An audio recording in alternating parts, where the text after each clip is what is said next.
सगळीकडे आता संतप्त भावना व्यक्त होत आहेत। आपण या संदर्भात बोलणार आहोत। मनसेचे नेते अविनाश अभ्यंकर आपल्यासोबत जोडले जात आहेत। अभ्यंकरजी स्वागत। पण मुद्दा फार गंभीर आहे। ज्येष्ठ गायिका आशा भोसले यांच्या निधनाबद्दलचा शोक प्रस्ताव तोही सभागृहात मांडला जातो। हा प्रस्ताव मांडताना या भाषेची एवढी तोडमोड केली जाते। ही तोडमोड एका मराठी माणसाकडनं त्याच्या उच्चारात जबाबदार असलेल्या पदावर होतो।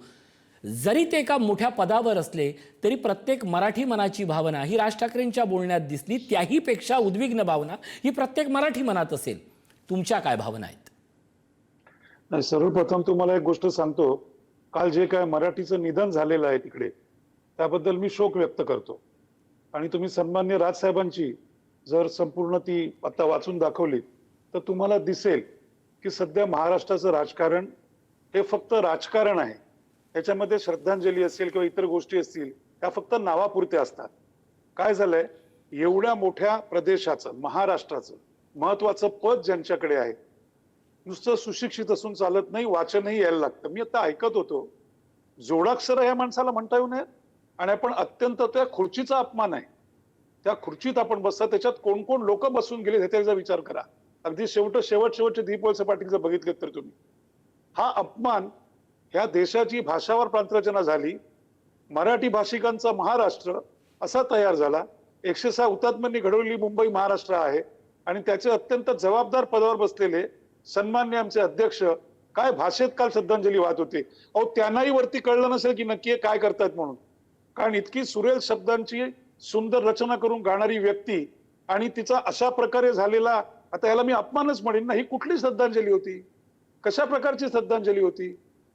तुम्हाला जोडाक्षर वाचता नये, तुम्हाला दीनदयाळ उपाध्याय किंवा दीनानाथ मंगल ह्यातला तुम्हाला फरक कळू नये? तुम्हाला कुठलीच गोष्ट माहित नाही, जोडाक्षर माहित नाहीत, आघाताला अप काय म्हणता अपघात, असं नसतं हो। ह्याचं कारण असं आहे, विश्वास ठेवा, हा अपमान हा त्या मराठी भाषेचा आहे, हा महाराष्ट्रातील 12 कोटी जनतेचा आहे आणि सर्वात महत्त्वाचं, ज्या अत्यंत महत्वाच्या खुर्चीवर ती व्यक्ती विराजमान आहे, हा त्या खुर्चीचा अपमान आहे। ह्या खुर्चीचा मान ज्या लोकांनी राखला होता, जे आता त्या खुर्चीत नाहीयेत, हा त्यांचा अपमान आहे।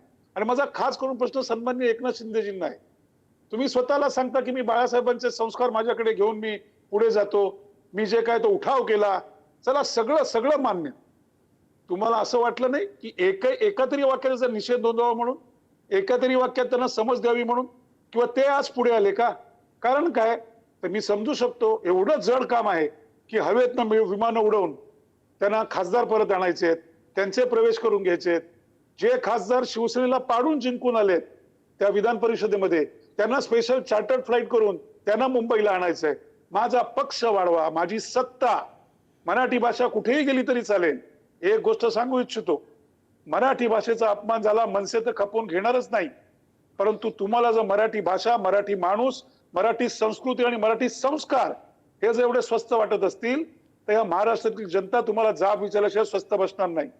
आम्हाला सन्मान्य देवेंद्र फडणवीसजी कायम उपदेशाचे डोस देत असतात, आम्ही ते ऐकत असतो। कालपासून त्यांचं मी एका वक्तव्य ऐकलेलं नाहीये। ही दुर्दैवाची गोष्ट आहे। तिथे जे सगळे आमदार बिमदार, जे कोणी महत्वाची लोक बसले होते, त्याला एकालाही वाटलं नाही की विचारा आपण काय बोलताय, ही कुठली श्रद्धांजली आहे? सुरुवातीपासून शेवटापर्यंत आपण वाटेल ते बोलताय की ज्यांनी, जो गेलाय त्यालाही त्रास होईल की बाबाई मला श्रद्धांजली नको, तू थांब। विषय लक्षात घ्या, विषय त्या व्यक्तीचा आहे। त्या व्यक्ती ज्या खुर्चीवर बसली ना, त्या खुर्चीचा अपमान झालेला आहे। ती व्यक्ती राज्याला संबोधित करत असते, फक्त एकाला नाही तर संपूर्ण तुमच्या माध्यमातून सगळीकडे दिसत असतं। ही अशा प्रकारची काय प्रकार आपण लोकांना सांगायला जातोय? कोण होते अशा, तर यांना काही माहिती आहेत का? कशा प्रकारे त्यांचं योगदान होतं, कशा प्रकारे त्यांची मेहनत होती, कशा प्रकारे सर्व भाषांमध्ये त्यांनी गाणी गायली होती, याला काहीच माहिती नाही। समोर कागद दिलाय, तो जसा वाचता येईल तसा वाचायचा। मला कोण बोलणार आहे?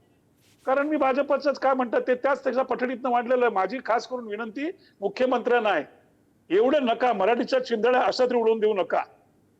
मला वाटतं आपण जबाबदार मुख्यमंत्री आहात, आपण सतत लोकांना सांगत असता, यांनाही सांगा निदान घरातनं मराठीचा क्लास सुरू करा आणि त्या खुर्चीचा तरी अपमान करू नका, ज्या खुर्चीत आपण बसलाय त्या। धन्यवाद अविनाशजी या सगळ्या सविस्तर प्रतिक्रियेबद्दल। मनसेची ही प्रतिक्रिया आपण पाहिली। खरं तर नार्वेकरांच्या त्या शोकप्रस्तावाच्या भाषणानंतर आता त्याच्यावरनं टिप्पणी सुरू झाली।